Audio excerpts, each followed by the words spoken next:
ایک شخص کا کارنامہ، وہ یہودی فتنہ گر، وہ روح مسگٹ کا بروز، ہر قبا ہونے کو ہے اس کے جنوں سے تار تار۔ اسی طرح وہ عبداللہ ابن سبا یہودی فتنہ گر۔ آج اہل تشیع میں سے بعض حضرات کہتے ہیں کہ یہ عبداللہ ابن سبا یہ تو افسانوی شخصیت ہے، اس کی حقیقت کوئی تھی ہی نہیں، حالانکہ ان کی اپنی کتاب میں رجال کشی کے اندر اس کا ذکر موجود ہے، اور یہ بھی موجود ہے کہ حضرت علی رضی اللہ تعالیٰ عنہ نے اپنے عہد خلافت میں اسے زندہ جلوایا ہے۔ اس کی وجہ کیا تھی؟ یہ آیا مدینے کے اندر اسلام کا لبادہ اوڑھ کر، اس نے چند عقیدوں کی اشاعت شروع کی۔ سب سے پہلے حضرت علی تو خدا ہیں، گاڈ انکارنیٹ، اوتار کا تصور، جیسے ہندوؤں میں ہے رام چندر جی خدا کا اوتار، اور عیسائیت میں بھی پہلے گاڈ انکارنیٹ کا تصور تھا کہ حضرت مسیح خدا کا اوتار ہے، انکارنیشن آف گاڈ۔ تو اس نے کہا کہ حضرت علی تو خدا کا اوتار ہے، خدا ہے۔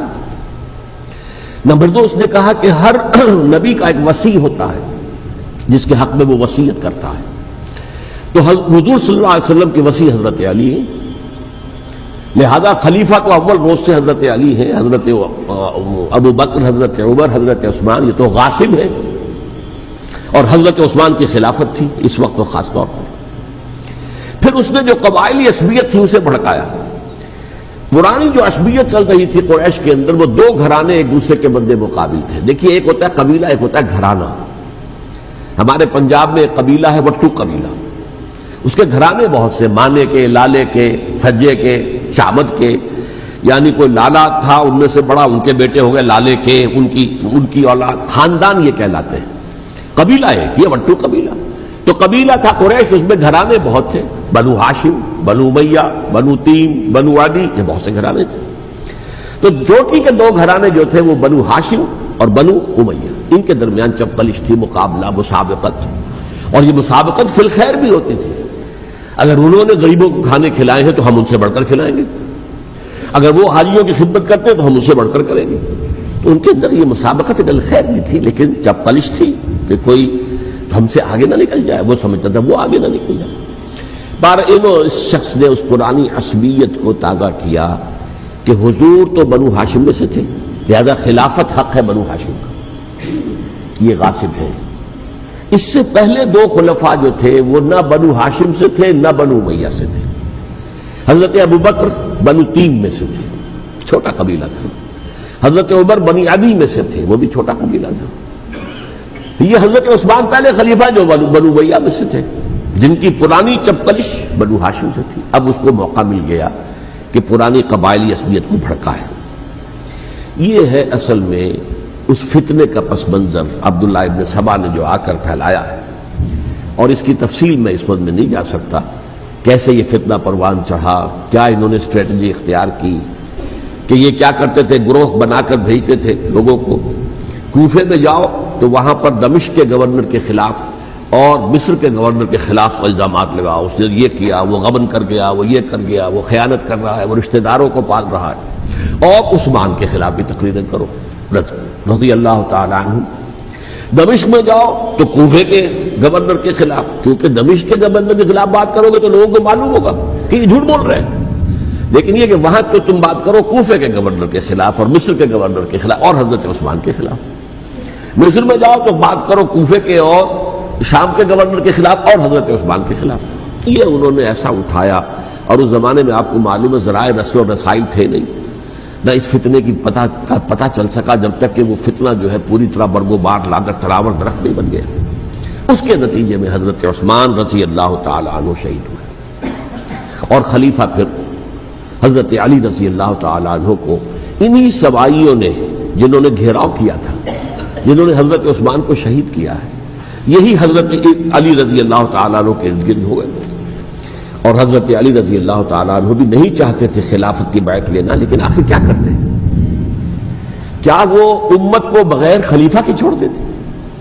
حضرت زبیر سے کہا گیا، انہوں نے نہیں مانا، رد کر دی بات۔ حضرت طلحہ سے کہا گیا، انہوں نے نہیں مانا۔ حضرت علی سے کہا گیا، اب عشرہ مبشرہ میں سے یہی تو تھے نا، لہذا انہوں نے تسلیم کر لیا، خلافت ہو گئی۔ لیکن اس کے بعد جو خانہ جنگی ہوئی ہے، اس خانہ جنگی کے نتیجے میں نوٹ کر لیجئے کہ 1,00,000 کے قریب مسلمان ایک دوسرے کی تلواروں اور نیزوں اور برچھیوں اور تیروں سے ختم ہو گئے، ہلاک ہو گئے۔ یہ ہماری تاریخ کا تاریخ ترین باب ہے۔ 5 سال، 4.5 سال حضرت علی کی خلافت کے اور 6 مہینے حضرت حسن کی خلافت کے رضی اللہ تعالی عنہ۔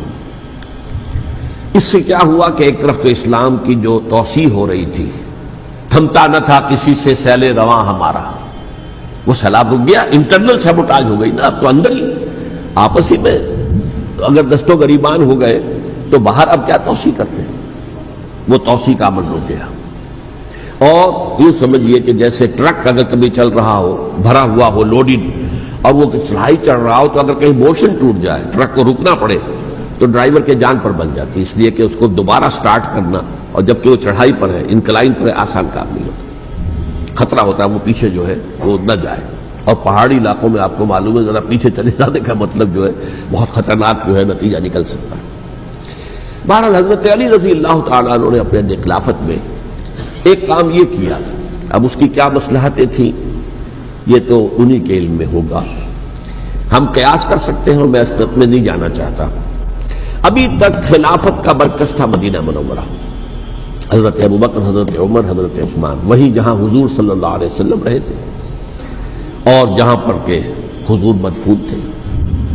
لیکن حضرت علی نے اپنا مرکز جو ہے وہ کوفہ بنا دیا۔ اچھا، اس کی ایک ظاہری وجہ یہ سامنے آتی ہے کہ اسلام کا جو پھیلاؤ ہو گیا تھا، وہ سلطنت اتنی وسیع ہو گئی تھی کہ مدینہ منورہ بہت جنوب میں اور بڑے صحرا کو عبور کر کے جانا ہوتا تھا۔ کوفہ جبکہ ایسی مقام پر تھا کہ جہاں سے مشرقی راستہ جا رہا ایران کو، عراق کے اندر تو ہے وہ شہر کوفہ، اور پھر ایران اور خراسان اور ہندوستان کو راستہ جا رہا ہے، وہیں سے شمال کی طرف جا رہا ہے، شام کی طرف اور ترکی کی طرف، اور وہاں سے پھر یہ کہ مغربی افریقہ کو بھی کنٹرول کرنا، جو شمالی افریقہ کو بھی آسان تھا۔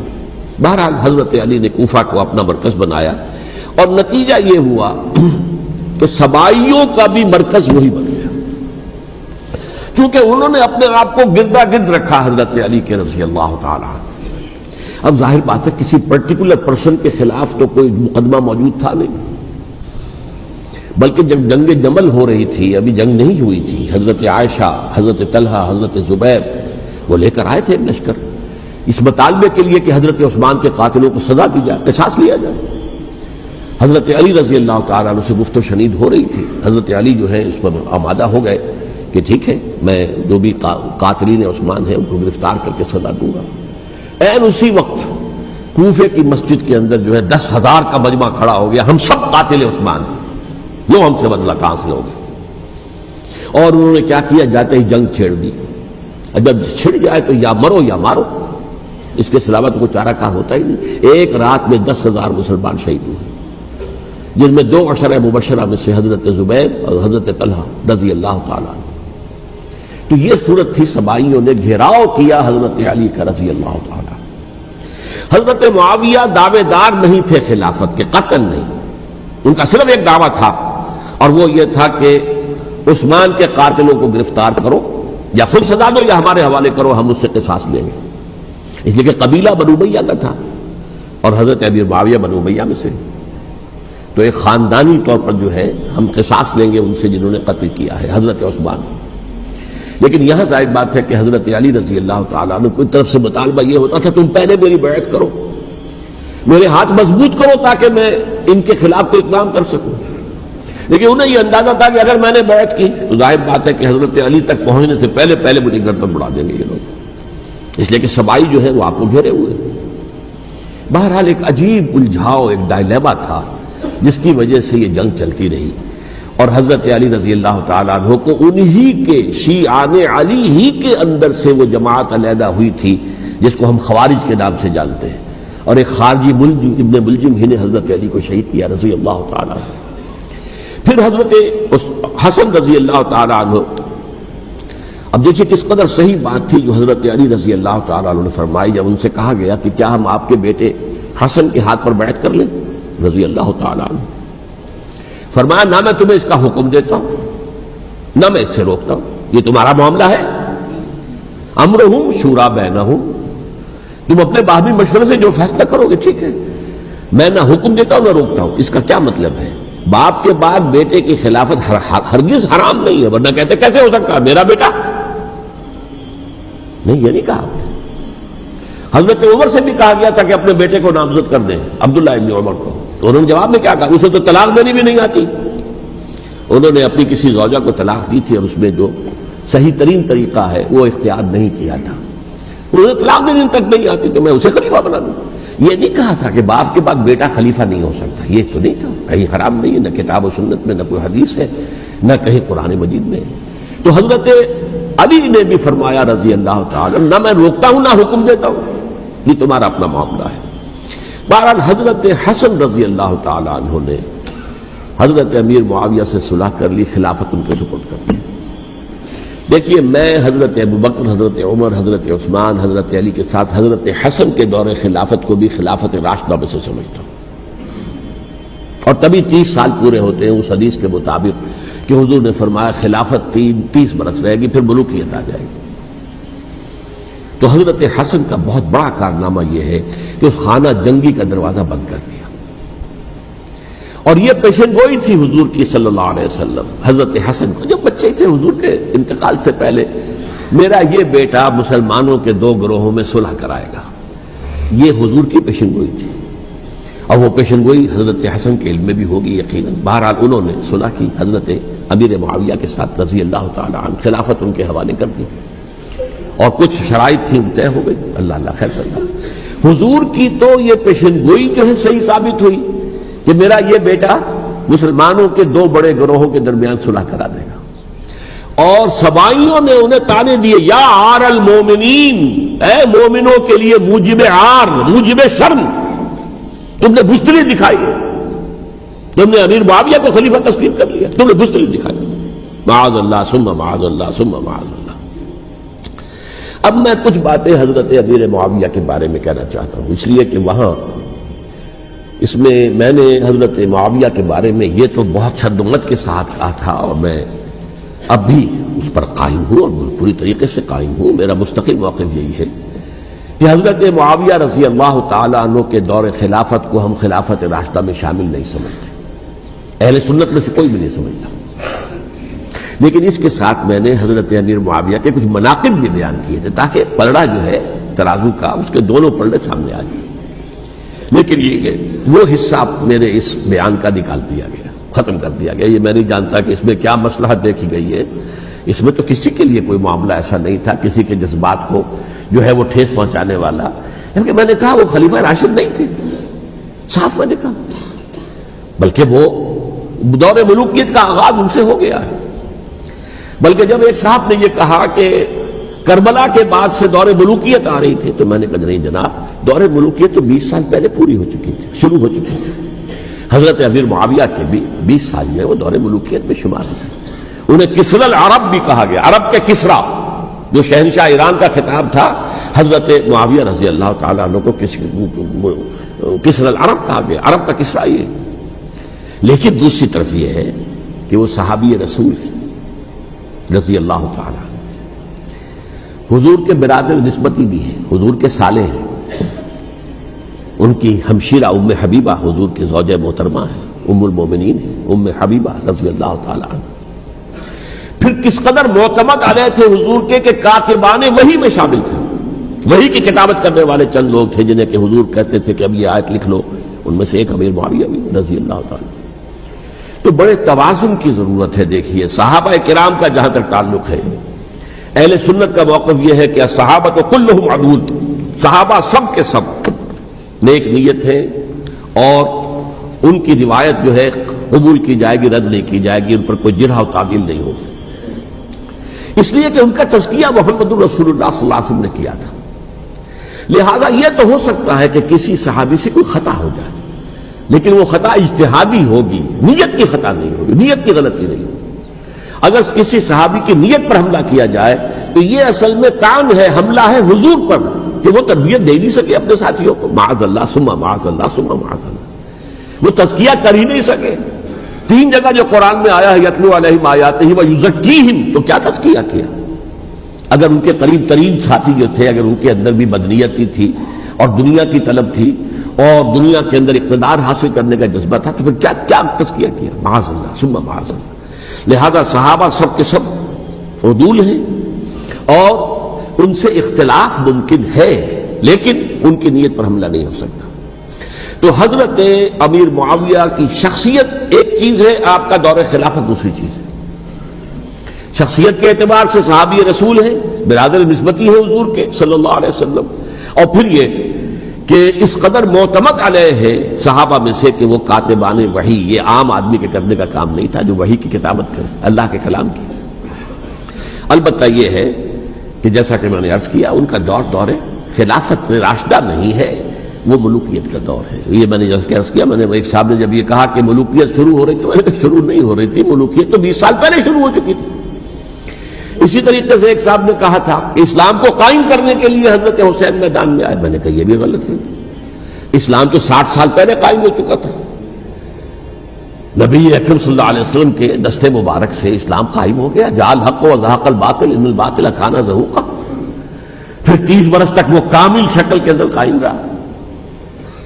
تو اسلام جو ہے در حقیقت اب قائم کرنے والی بات نہیں تھی، البتہ اس کے اندر زوال شروع ہو گیا تھا، اس زوال کے عمل کو روکنے کے لیے حضرت حسین میدان میں آئے۔ یہ چیز کو صحیح تاریخی پرسپیکٹو میں رکھنا، تو جس طرح سے دین کو قائم کرنے کے لیے دیکھیں، قائم تو کیا محمد رسول اللہ صلی اللہ علیہ وسلم والذین معہ رضی اللہ تعالی عنہ، انہوں نے کیا تھا۔ ہاں اب جو ہے وہ اپنی اس شاندار حیثیت سے نیچے گرنے لگا تھا، وہ میں بعد میں عرض کروں گا کہ میں نے اسے کیا عرض کیا تھا کہ یہ اس زوال کو روکنے کے لیے کسی طریقے سے یہ اپنی اصل حقیقت میں قائم رہے، یہ حضرت حسین رضی اللہ تعالیٰ عنہ کی سعی تھی۔ اچھا، حضرت امیر معاویہ کے جو 20 سال ہیں وہ پورے امن، سکون، اطمینان، کوئی جھگڑا، کوئی فساد، کوئی اختلاف، کوئی باہمی خاندانی، کچھ 20 سال۔ یہ بھی تاریخ کی بڑی چشم کشا حقیقت ہے جو عام طور پر لوگوں کے علم میں نہیں ہے۔ سبائی بھی دبتے رہے، حضرت امیر معاویہ کی حکومت اتنی مضبوط تھی، کنٹرول، کہ ان کو کچھ سر اٹھانے کا موقع نہیں ملا۔ موجود تھے، دبکے رہے، جیسا کہ میں نے کہا ریولوشن کے آخری مرحلے پر آ کر جو مخالفین ہیں وہ دب جاتے ہیں کہ پھر دیکھیں گے موقع ملے گا تو پھر لیں گے ان سے حساب کتاب۔ 20 سال رہے ہیں پورے امن کے، 10 سال کے بعد یعنی درمیان میں ہے حضرت امیر معاویہ کا عہد خلافت۔ ایک صحابی جو کہ بزرگ صحابہ میں سے ہیں، مغیرہ ابن شعبہ رضی اللہ تعالی عنہ، وہ آتے ہیں اور وہ کہتے ہیں کہ دیکھیے امیر المومنین، کتنی بڑی خانہ جنگی رہی تھی مسلمانوں کی آپس میں، اور اب بھی اگر آپ کسی کو نامزد کیے بغیر چھوڑ گئے امت کو تو پھر خانہ جنگی ہو جائے۔ 1 لاکھ اس وقت جو ہے وہ ہلاک ہوئے تھے، نہ معلوم اب کتنے ہلاک۔ لہٰذا آپ اپنی زندگی ہی میں نامزد کر دیجئے کسی کو خلیفہ، ولی عہد بنا دیجئے۔ حضرت امیر معاویہ نے ابتداءً جو ہے انکار کیا نہیں، لیکن ان کے دلائل ایسے تھے وزنی، اور میں سمجھتا ہوں کہ وہ بات صحیح تھی جو مغیرہ ابن شعبہ نے کہی، اس لیے کہ اب صحابہ کرام میں سے جو کبار صحابہ تھے وہ تو سب دنیا سے رخصت ہو چکے تھے۔ اب تو یا صغار صحابہ رہ گئے تھے جو حضور کے زمانے میں بچے تھے، حضرت حسن، حضرت حسین، عبداللہ ابن زبیر، یہ بچے تھے نا، یا تو وہ تھے، اور یا بالکل نو مسلم تھے، اور نو مسلموں میں بڑی تعداد وہ تھی جو ایرانیوں کی تھی، شامیوں کی تھی، ادھر کی تھی، ادھر کی تھی، تو ان کو تو ظاہر بات ہے کہ تربیت نبوی سے کیا خلافت راشدہ سے بھی اکثر و بیشتر کو کوئی حصہ ملا ہی نہیں۔ تو اس صورت میں اب وہ اعلیٰ ترین معیار پر حکومت کے نظام کو قائم کرنا ممکن نہیں ہے۔ کوئی قبائلی عصبیت جب تک حکومت کی پشت پر نہیں ہوگی، حکومت مستحکم نہیں ہوگی۔ یہ گویا کہ ایک جس کو کہتے ہیں کہ حقیقت بینی، واقعیت پسندی، ایک آئیڈیالزم ہے اور ایک ریئلزم ہے کہ آپ فیکٹس آن دی گراؤنڈ کو غور کریں، سوچیں اس کے اوپر اور پھر کوئی فیصلہ کریں۔ اس اعتبار سے پھر حضرت امیر معاویہ نے بات مان لی اور بیعت لے لی لوگوں سے حضرت یزید کے لیے کہ یہ خلیفہ ہوں گے میرے بعد، اس کو ولی عہدی کہتے ہیں۔ اچھا، اس وقت 5 افراد ایسے تھے کہ جنہوں نے اس سے اختلاف کیا، یہ بات بہت اہم ہے۔ میرا کتاب چاہے سانحہ کربلا، اس کے کچھ نسخے آج یہاں ہوں گے، آپ لوگ پڑھیے اسے غور سے اور پھیلائیے تاکہ حقیقت سامنے آئے۔ 5 افراد کون تھے جو ہونے چاہیے؟ ابو بکر فوت ہو گئے، ان کے بیٹے عبد الرحمن ابن ابی بکر. عمر فوت ہو گئے، ان کے بیٹے عبداللہ ابن عمر. عباس فوت ہو گئے، ان کے بیٹے عبداللہ ابن عباس. زبیر فوت ہو گئے، ان کے بیٹے عبداللہ ابن زبیر. اور حضرت حسن جو ہے ان کا انتقال ہو چکا تھا، حضرت علی کے بیٹے حضرت حسین رضی اللہ تعالی عنہ مجمعین. حضرت حسن کے بارے میں ایک فریق کا کہنا یہ ہے کہ انہیں زہر دے کر ہلاک کیا گیا. اہل تشیع کا قول یہ ہے، جبکہ اہل سنت کہتے ہیں کہ نہیں، وہ اپنی جو بھی طبی موت تھی اس سے ان کی وفات. لیکن میں اس میں نہیں جانا چاہتا، اس لیے کہ یہ مائکرو ہسٹری جو ہے نا، وہ تو ایک ایک واقعے کے لیے ادھر کی روایات کیا، ادھر کی کیا ہے، ان کے پاس کیا دلائل، یہ تو کسی ریسرچ اسکالر کا موضوع ہے، میرا موضوع نہیں ہے. لیکن بہرحال یہ 5 حضرات تھے جنہوں نے ولی عہدی کی بیعت نہیں کی. لیکن حضرت معاویہ اتنے حلیم الطبع انسان تھے، انہوں نے جبر نہیں کیا، کوئی تشدد نہیں کیا. ٹھیک ہے، ولی عہدی کی بیعت نہیں کر رہے، کوئی بات نہیں، میری بیعت تو کی ہوئی ہے نا، ابھی تو میں زندہ ہوں، بات ختم ہو گئی. میری بیعت کو تو نہیں توڑا انہوں نے، فسخ بیعت نہیں کی. اس اعتبار سے انہوں نے نہ کوئی تشدد کیا، نہ جبر کیا، نہ کوئی مواخذہ کیا.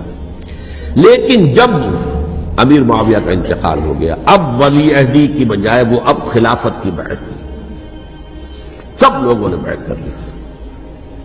ان 5 میں سے ایک فوت ہو چکے تھے. حضرت عبد الرحمن ابن ابی بکر فوت ہو چکے رضی اللہ تعالی. 4 تھے، ان 4 میں ایک اختلاف ہوا. 2 کی رائے یہ تھی، عبداللہ ابن عمر، عبداللہ ابن عباس، کہ اگرچہ یہ کام غلط ہوا ہے، اسلام کی روح کے منافی ہوا ہے، یہ بادشاہت کی بنیاد پڑ رہی ہے، لیکن یہ بات ایسی نہیں ہے کہ اس کی بنا پر ہم خانہ جنگی شروع کروا دیں امت کے اندر، خون خرابہ کروائیں، فساد کروائیں. لہذا انہوں نے بیعت کر لی. اب کوئی اگر یہ کہے معاذ اللہ کہ وہ بک گئے تھے یزید کے ہاتھوں، معاذ اللہ ثم معاذ اللہ، وہی بات آپ اختلاف کر سکتے ہیں کہ انہیں نہیں کرنی چاہیے تھی، یہ کوئی رائے رکھے، مجھے اختلاف نہیں. لیکن ان کی نیت پر حملہ کریں گے تو حملہ محمد رسول اللہ پر ہوگا صلی اللہ علیہ وسلم. عبداللہ ابن عمر کون ہے؟ کتنی حدیثیں ان سے جو ہے وہ منقول ہیں. عبداللہ ابن عباس کون ہے؟ جنہیں حضور نے جو ہے جن کے لیے دعا کی تھی، اے اللہ فقہہ فی الدین وعلمہ التاویل، اے اللہ اس نوجوان کو دین کا فہم عطا کر اور قرآن کی تعویل اور تفسیر کا علم عطا کر. حبر الامہ کہلاتے ہیں. وہ کہیں پیسوں اور ٹکوں کے عوض بک جانے والے نہیں تھے، انہوں نے امت کی مصلحت دیکھی. نیت جو ہے اس پر حملہ نہ کیجئے، البتہ اختلاف کا حق آپ کو حاصل ہو.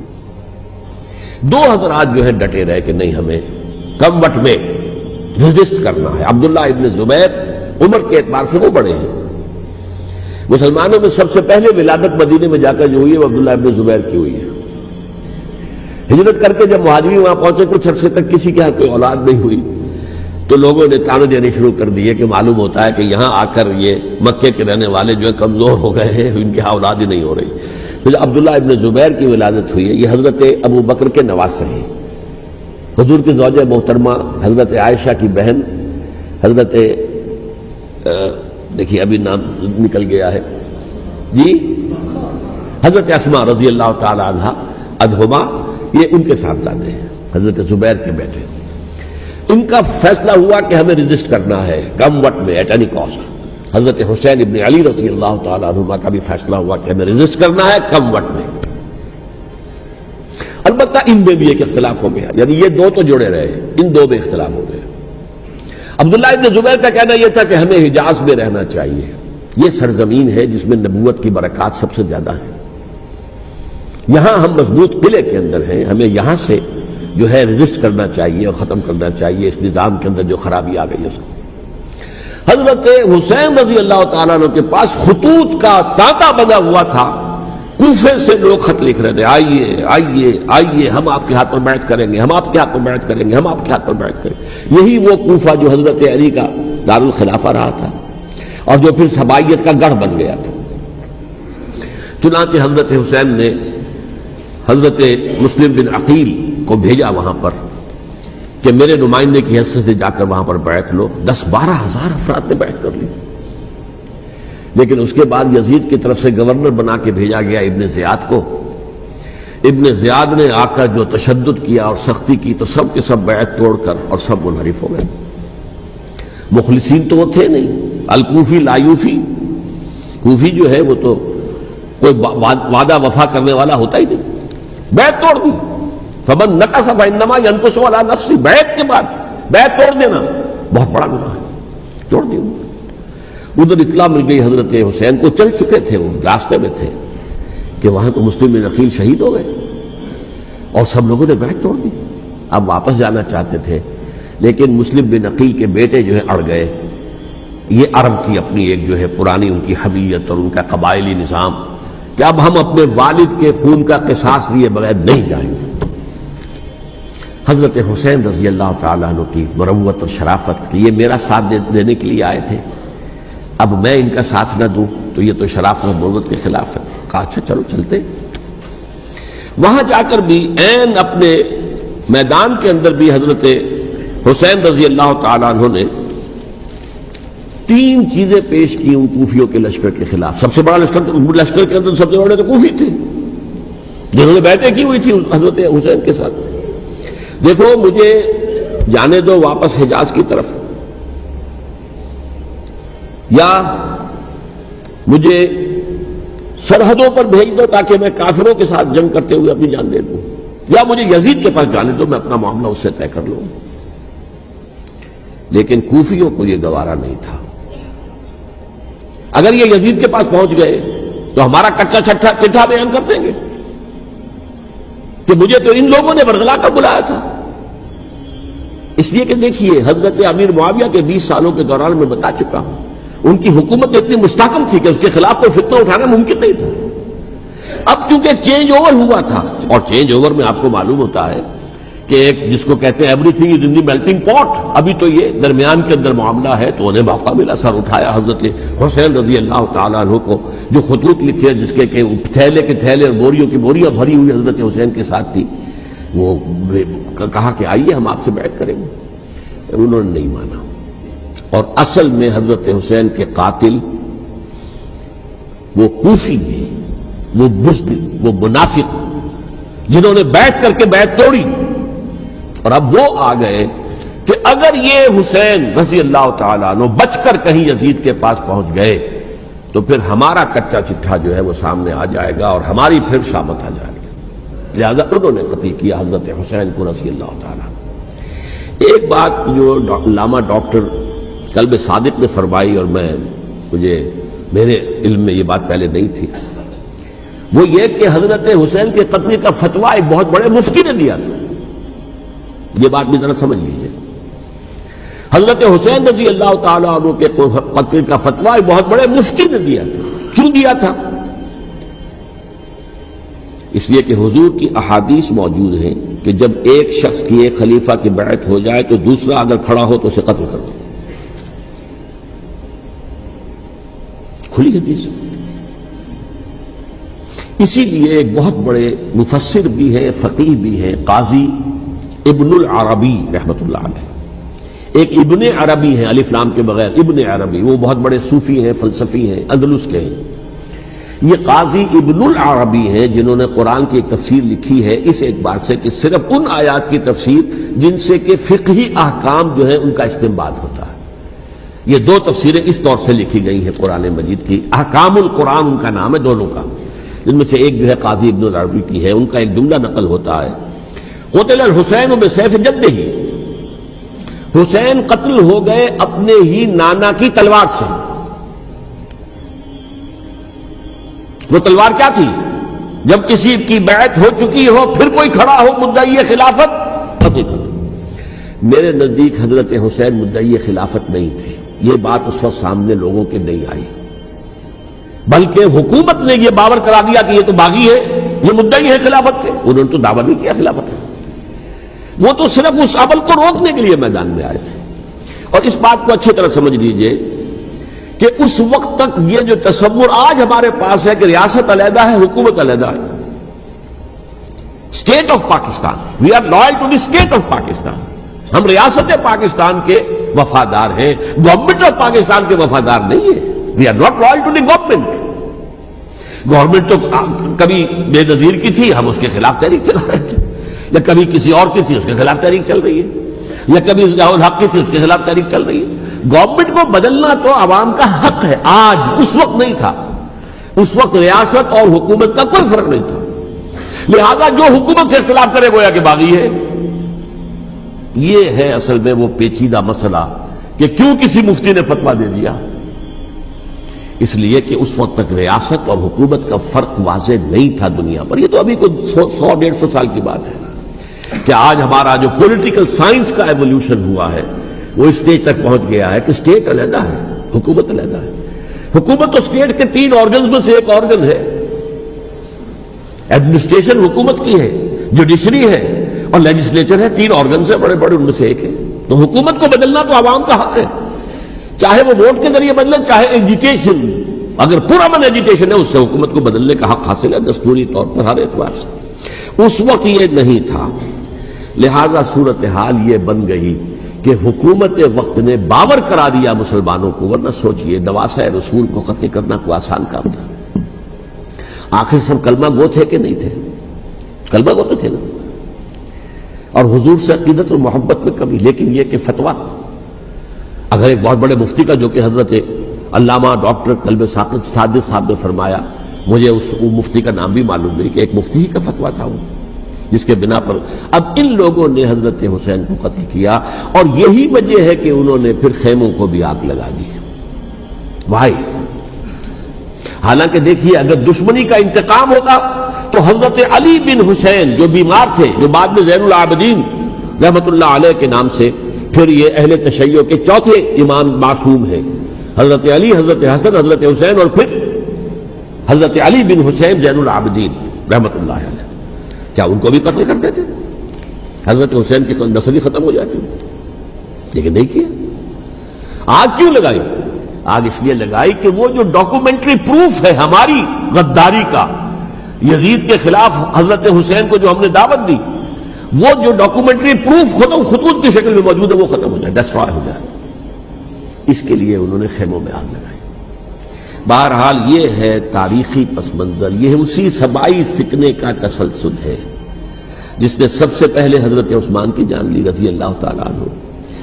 5 سال تک مسلمانوں میں خانہ جنگی رکھی، حضرت علی کو پھر شہید کیا، اور اس کے بعد جو ہے 20 سال حضرت امیر معاویہ کے تو سر نہیں اٹھا سکے، لیکن پھر جب ایک چینج اوور ہو رہا تھا تو اس وقت انہوں نے موقع غنیمت سمجھا کہ اب کھڑے ہو جاؤ اور اب دوبارہ ایک فتنہ جو ہے اس کو امت کے اندر پیدا کر لو۔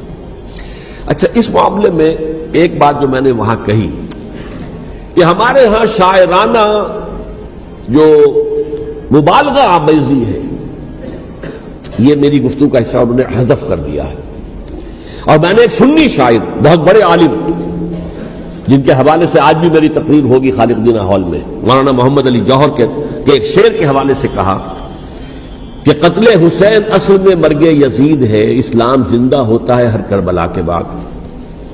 میں نے کہا بالکل محمل شعر ہے، اسلام مرا ہی نہیں تھا، زندہ ہونے کا کیا سوال؟ اور اگر کسی درجے میں مزمحل یا زخمی ہوا تھا تو وہ تو رہا، کربلا کے بعد بھی رہا، یزید کی حکومت بھی رہی، بنو امیہ کی حکومت بھی چلی، کوئی تبدیلی تو نہیں آئی۔ یہ کیا کہہ رہے ہیں؟ اسلام زندہ ہوتا ہے کربلا کے بعد؟ میں نے کہا اسلام مرا نہیں تھا۔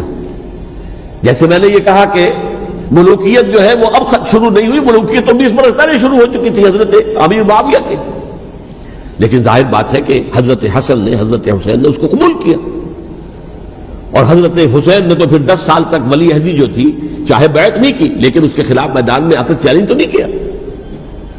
اس اعتبار سے یہ معاملہ جو ہے اسلام زندہ ہوتا ہے کربلا کے بعد، یہ بے تکی بات ہے۔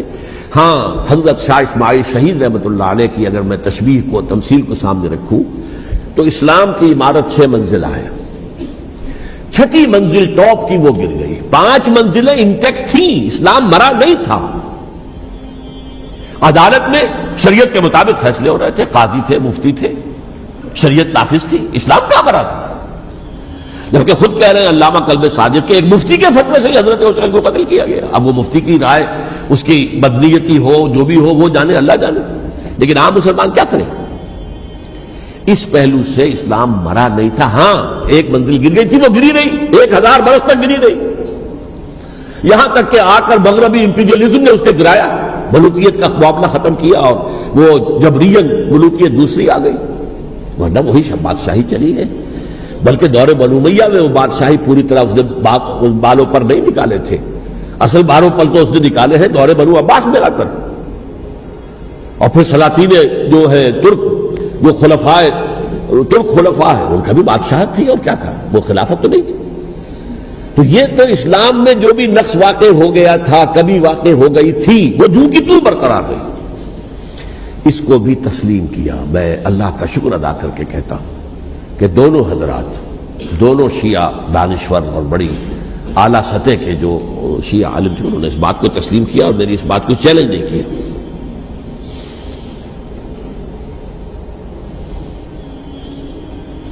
اصل میں تیسری بات میں نے یہ کہی کہ دیکھیے حضرت حسین رضی اللہ تعالی عنہ کی اس شہادت کے بعد، اس کے بعد واقعہ حرہ بھی ہوا، جو واقعہ کربلا سے بھی بعض اعتبارات سے زیادہ بھیانک اور زیادہ گھناؤنا واقعہ بنو امیہ کی تاریخ ہے، جس کو لوگ جانتے ہی نہیں.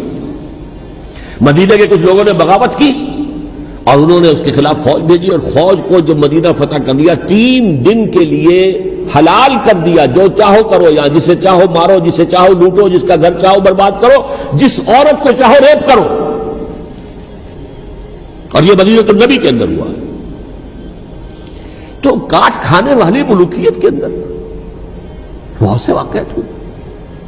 عبداللہ ابن زبیر کھڑے ہوئے، انہوں نے حکومت قائم کی تھی، لیکن یہ کہ وہ تو 6 سال کے لیے کامیاب بھی رہے، ایک حکومت قائم کی، بنو امیہ کے ہاتھ پر بیعت نہیں کی، بالآخر ان کی حکومت بھی ختم ہو گئی. پھر حضرت زید کھڑے ہوئے، انہوں نے بغاوت کی، وہ بھی ناکام رہ گئے. پھر بنو عباس میں کھڑے ہوئے حضرت نفس زکیہ، حضرت حسن رضی اللہ تعالیٰ عنہ کے اولاد میں سے، وہ بھی ناکام ہو گئے، شہید ہو گئے. پھر یہ سمجھ لیا گیا کہ اب یہ جہاں تک 6ٹھی منزل ہے وہ تو دوبارہ تعمیر نہیں ہو سکتی. یہ تو جس کی لاٹھی اس کی بھینس، جس کے پاس طاقت ہوگی اس کی حکومت ہوگی، جس کا قبیلہ زیادہ قوی ہوگا، جس قبیلے میں زیادہ عصبیت ہوگی، مضبوط ہوگا، متحد ہوگا، طاقتور ہوگا، اسی کی حکومت ہوگی. البتہ اس کے نیچے لوگوں کے اخلاق کی اصلاح کرو. صوفیاء کرام نے وہ کام اپنے ذمے لیا، اور بالکل وہی کام ہے کہ جو ائمہ اہل بیت کرتے رہے. حضرت حسن کی اولاد میں پھر حضرت علی بن حسین رضی اللہ تعالی، حضرت حسین کی اولاد میں پھر امام محمد باقر، امام محمد جعفر صادق، اور اس کے بعد بھی 5 اور. کسی نے بغاوت نہیں کی. جیسے علماء کرام کام کر رہے تھے اور جیسے صوفیاء کرام کام کر رہے تھے، ایسے ہی وہ مسلمانوں کی علمی تربیت، روحانی تربیت و تزکیہ کر رہے تھے. کسی نے حکومت کو چیلنج نہیں کیا. نوٹ کر لیجیے اس بات کو. حضرت علی نے بھی چیلنج نہیں کیا تھا، حضرت حسن نے چیلنج نہیں کیا، خود صلح کر لی. تو ائمہ اہل بیت جو 12 یہ گنتے ہیں، جن میں سے آخری جو ہے حضرت مہدی کو تو ابھی ظاہر ہونا ہے، ان کے عقیدے کے مطابق وہ روح پوش ہیں، وہ ظاہر ہوں گے. لیکن 11 حضرات کے بارے میں یہ کہ حضرت حسین کے سوا کسی نے بھی چیلنج نہیں کیا وقت کے نظام. اور حضرت حسین نے بھی اس مغالطے پر کیا کہ کوفی ساتھ دیں گے، اور یہ موقع ہے کہ یہ جو 6ٹھی منزل اسلام کی گر گئی ہے، اسے دوبارہ تعمیر کر دیا جائے. انہوں نے خلافت کا دعویٰ نہیں کیا تھا، یہ انہیں عوام کو مغالطے میں مبتلا کیا گیا کہ یہ خلافت کا مدعی ہو کر سامنے آیا. جیسا کہ میں نے آپ سے کہا تھا، امیر معاویہ نے حضرت علی کے عہد خلافت میں کبھی خلافت کا دعویٰ نہیں کیا. مدعی خلافت نہیں تھے وہ تو یہ کہتے تھے کہ قاتلان حسین جو ہے، قاتلان عثمان کو سزا دو، قصاص دو، بس. اسی طرح حضرت حسین نے بھی. اب دیکھیے اس ضمن میں اس میں کوئی شک نہیں ہے، حضرت حسین رضی اللہ تعالی عنہ کی جو شہادت ہوئی ہے، ان کے ساتھیوں کی، اعزاء و اقارب کی، تاریخ انسانی میں یہ عزم، ہمت، شجاعت، مثابرت، صبر، استقلال، استقامت، اس کی بہت روشن مثال ہے، بہت روشن مثال ہے، بہت روشن مثال ہے. لیکن اس سے تاریخ کی رفتار پر کوئی اثر نہیں پڑا. وہ جو ملوکیت آ گئی تھی وہ اور گہری سے گہری ہوتی چلی گئی. واقعہ کربلا کے بعد تو واقعہ ہرنا ہوا میں نے گنوا دیا آپ کو، اس سے زیادہ تو میرے خیال میں کہ اور ہمارے لیے لائق شرم جو ہے کوئی واقعہ ہے ہی نہیں اس پہلو سے۔ لیکن حضرت حسین کا ایک، اب ان کو یہ کہ میں مطلب یہ کہ اگر میں ان کے ہاتھ پر بیعت کر لیتا ہوں جو کہ اس وقت سامنے موجود تھے کہ یزید کی بیعت تمہارے ہاتھ پر کرتا ہوں، تو گویا کہ اپنے آپ کو سرنڈر کر دیتے۔ وہی خطرہ جو امیر معاویہ کو تھا کہ مجھے وہ تو پہنچنے بھی نہیں دیں گے علی تک رضی اللہ تعالیٰ عنہ، اور مجھے پہلے ہی شہید کر دیں گے، یہی خطرہ حسین کو تھا رضی اللہ تعالیٰ عنہ کہ مجھے یزید تک پہنچنے نہیں دیں گے، پہلے قتل کر دیں گے۔ اور ویسے بھی یہ ایک شرافت، مروت اور حمیت اور غیرت اور عزت نفس کا تقاضا بھی تھا کہ بھائی معاملہ ہے یزید کا، میرا مجھے وہاں جانے دو، اللہ اللہ خرچ ہونا، یو کین اسکورٹ می، میرے دائیں بائیں چلو تاکہ میں کہیں اور بھاگ نہ جاؤں تمہارے خیال میں، مجھے وہاں پہنچا دو، میں وہاں پہ جا کر سے معاملہ کر لوں۔ لیکن انہوں نے قتل کیا، اصل قاتلان کوفی، وہی سبائی۔ البتہ یہ ہے کہ اس واقعے کی جو یادگار ہے اس میں کوئی شک نہیں ہے کہ اس نے مسلمانوں میں سے ایک گروہ کے دل میں قربانی اور شہادت کا جذبہ بہت پیدا کیا، اس میں کوئی شک نہیں۔ اور جس طریقے سے کہ عاشورہ محرم میں یاد منائی جاتی ہے، جس طریقے سے اس نے اہل تشیع کے اندر قربانی کا جذبہ بے انتہا پیدا کر دیا، اگرچہ وہ جذبہ بروئے کار نہیں آتا، اس لیے کہ ان کے ہاں یہ عقیدہ ہے، یہ طے ہے کہ جب تک حضرت مہدی ظاہر نہیں ہوں گے ہم کسی کے خلاف بغاوت نہیں کریں گے۔ یہ پوری تاریخ میں ان کا معاملہ رہا، تمام جو ہے ائمہ اہل بیت کا معاملہ رہا، جب تک مہدی نہیں آتے keep sitting and keep waiting, wait and see, that's all. یہ تو خمینی صاحب نے کیا ہے، آیت اللہ خمینی صاحب نے، کہ انہوں نے یہ ایران کے شیعوں کو باور کرایا کہ بھائی جب آئیں گے حضرت مہدی آ جائیں گے، لیکن ہم اب ہاتھ پر ہاتھ رکھتے بیٹھے رہیں، باطل کو چیلنج بھی نہ کریں، ہمیں کچھ تو کرنا چاہیے، وہ ہاتھ پاؤں ہلانے چاہیے، اور کچھ نہیں تو مہدی کا راستہ جو ہے صاف کرنا چاہیے، تمہید کرنی چاہیے، ان کے راستہ ہموار کیا جائے۔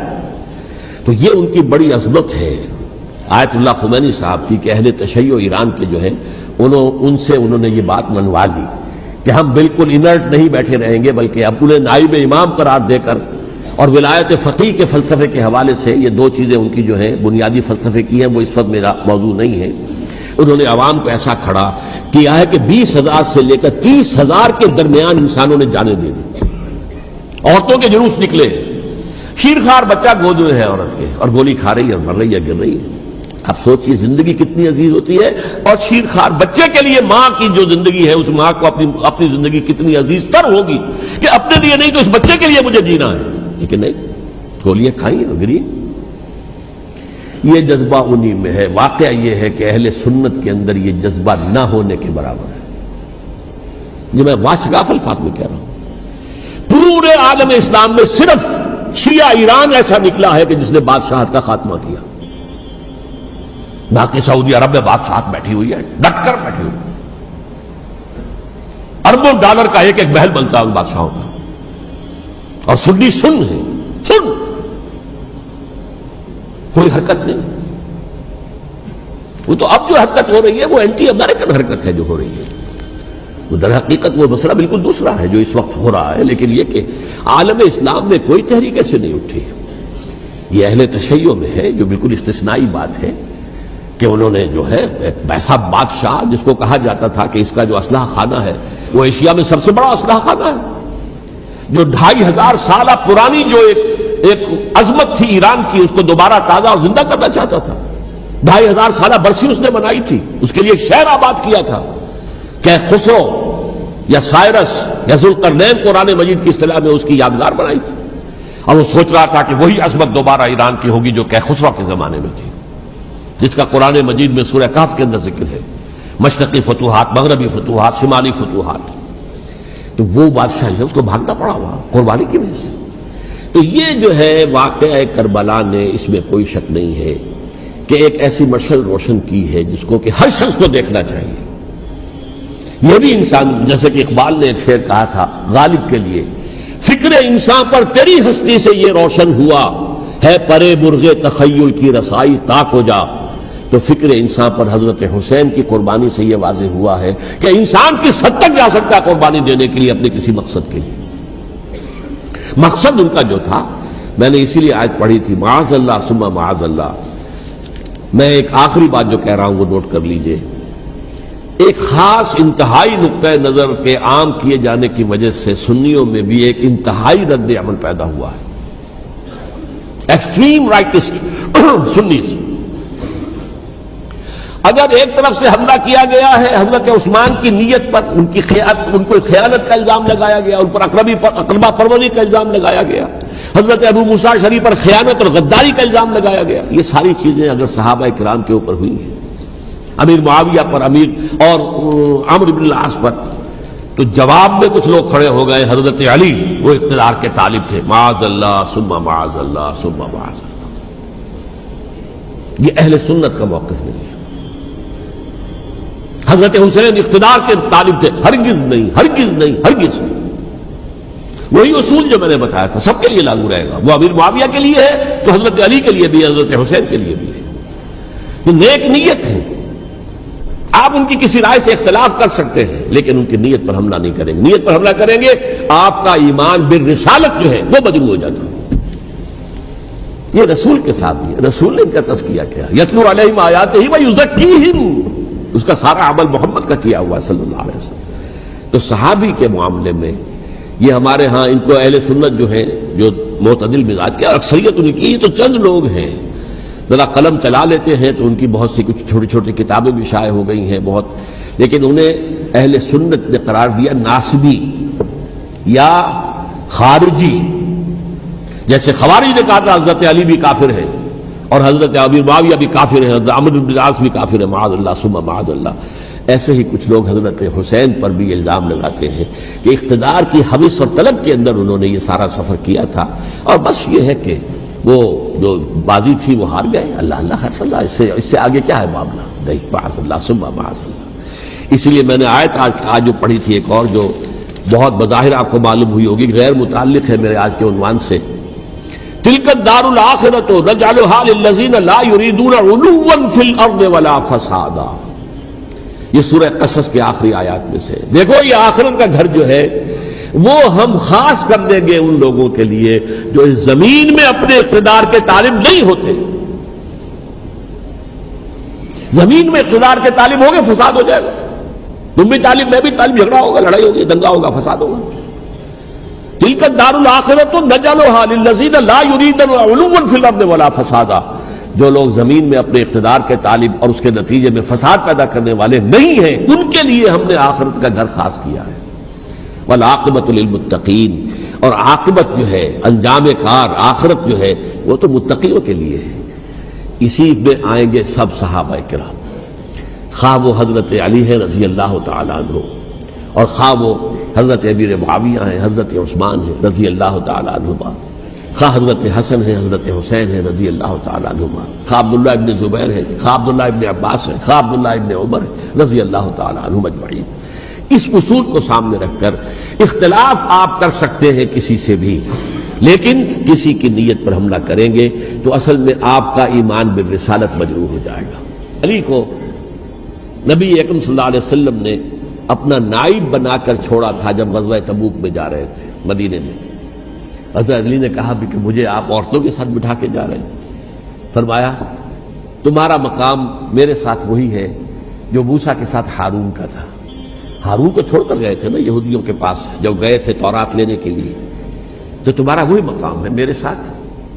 تو یہ حضرت علی ہے رضی اللہ، ان کے بارے میں میرا، ان کی کیا عظمت میری نگاہ میں۔ تو یہ 3 کتابچے ہیں، مجھے نہیں معلوم تیسرا یہاں ہے یا نہیں ہے، بہرحال آپ لوگوں کو ریکمینڈ کر رہا ہوں کہ ان کا مطالعہ کریں۔ اب یہ کہ آخری بات یہ کہ اصل ہمارے کرنے کا کام کیا ہے۔ دیکھیے کیوں نہیں کیا کسی نے بھی خروج کا معاملہ، وہ میں واضح کر چکا ہوں، بغاوت نہیں کی، کیوں؟ ایک تو ریاست اور حکومت میں فرق نہیں تھا، ذرا کھڑا ہو اور وہ باغی قرار پائیں گے، واجب القتل ہو جائیں گے، فتوے کی زد میں آ جائے، یہ معاملہ تھا۔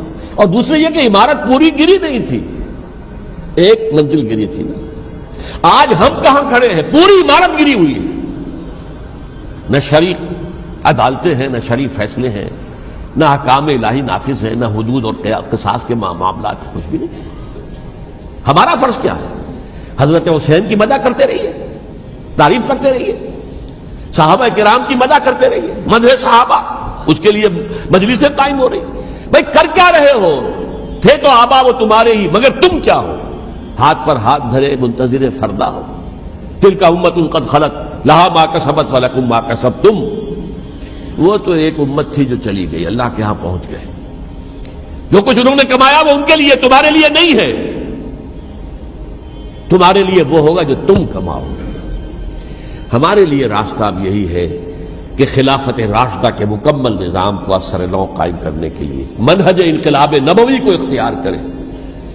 میری کتاب اس پر، کیسٹس اس پر، آڈیو کیسٹس، ویڈیو کیسٹس، سی ڈیز، نہ معلوم ڈی وی ڈی، سب کچھ موجود ہے۔ سیرت النبی پر تو میں عرض کر چکا ہوں، فلسفہ سیرت النبی سمجھنا ہے تو میری کتاب پڑھیے، ورنہ سیرت النبی آپ پڑھ لیں گے، واقعات معلوم ہو جائیں گے، فلسفہ سیرت سامنے نہیں آئے گا۔ اس کا آپ مطالعہ کریں گے میری کتاب سے۔ اور دوسرے یہ کہ یہ خلافت قائم کرنے کے لیے جو جد و جہد ہم کر رہے ہیں، تحریک خلافت پاکستان جس کا میں داعی ہوں ادنا سا، وہ تنظیم نہیں ہے، میں اس کا امیر نہیں، وہ ایک تحریک ہے۔ جیسے تحریک پاکستان کہلاتی تھی، جس کی تنظیم تھی مسلم لیگ، پارٹی کا نام مسلم لیگ تھا، لیکن تحریک پاکستان۔ اس طرح تحریک خلافت پاکستان وہ ہم نے چلائی ہے تنظیم اسلامی کے تحت۔ یہ خلافت جب پہلی چلی تھی آج سے 84 سال قبل، نومبر 1921 میں خالد دینہ ہال میں وہ مقدمہ چلا تھا، جس کے نتیجے میں بڑے بڑے جو لیڈر تھے ہمارے، مولانا محمد علی جوہر اور مولانا حسین مدنی اور مولانا ابوالکلام آزاد، ان سب کو 2 سال کی قید کی سزا سنائی گئی تھی، بغاوت، مقدمہ بغاوت، یہ خالد دینہ ہال۔ اسی میں سن 91 یا 92 میں میں نے 3 دن تقریریں کی تھیں، جن میں آج سے پھر میں 3 تقریریں کرنے والا ہوں، ایک آج شام کو، ایک کل شام کو رات 9 بجے، آج بھی کل بھی، ایک پرسوں اتوار کی صبح کو 10 بجے ہے کیا 11 بجے۔ تو ان میں آپ حضرات شرکت فرمائیں، تاکہ اصل جو ہمارے کرنے کا کام ہے، تاریخ کو بھی سمجھنا چاہیے، تاریخ کے عوامل کیا ہیں، کیا پس پردہ عوامل کار فرما تھے، کیا کسی شے کی اصل حقیقت ہے، وہ سمجھنا چاہیے۔ لیکن یہ ہے کہ اس اعتبار سے میں نے جب یہ لفظ استعمال کیا تھا اس مذاکرے میں، لپ سروس، کہ یہ ہم صرف لپ سروس کرتے رہے، مدح کے بیان کرتے رہے، منقبت بیان کرتے رہے، حضور کی نعتیں کہتے رہے، اس سے تو بات نہیں بنے گی جب تک کہ وہ فرض منصبی شہادت علی الناس کا جو ہمارے ذمے ہے بحیثیت امت محمد صلی اللہ علیہ وسلم، اس کو ادا نہ کرے۔ مجھے خوشی ہے کہ اس کی بھی تائید دونوں حضرات نے کی، ہاں یہ لپ سروس کا معاملہ ہے۔ اللہ تعالی حضرت حسین کے نقش قدم پر چلتے ہوئے، بلکہ اصل میں تو ہمارے لیے اسوہ رسول ہے محمد صلی اللہ علیہ وسلم، اس پر چلتے ہوئے ہم پاکستان میں اسلام کا نظام خلافت قائم کرنے کی جد و جہد کریں۔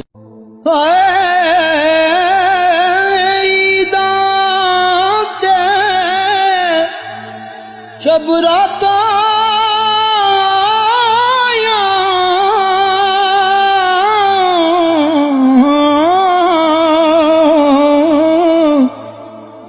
سب لوگ گران آئے،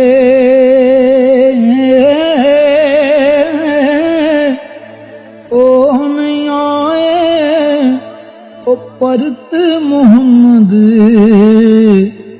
جو آپ ہتھیں دفنا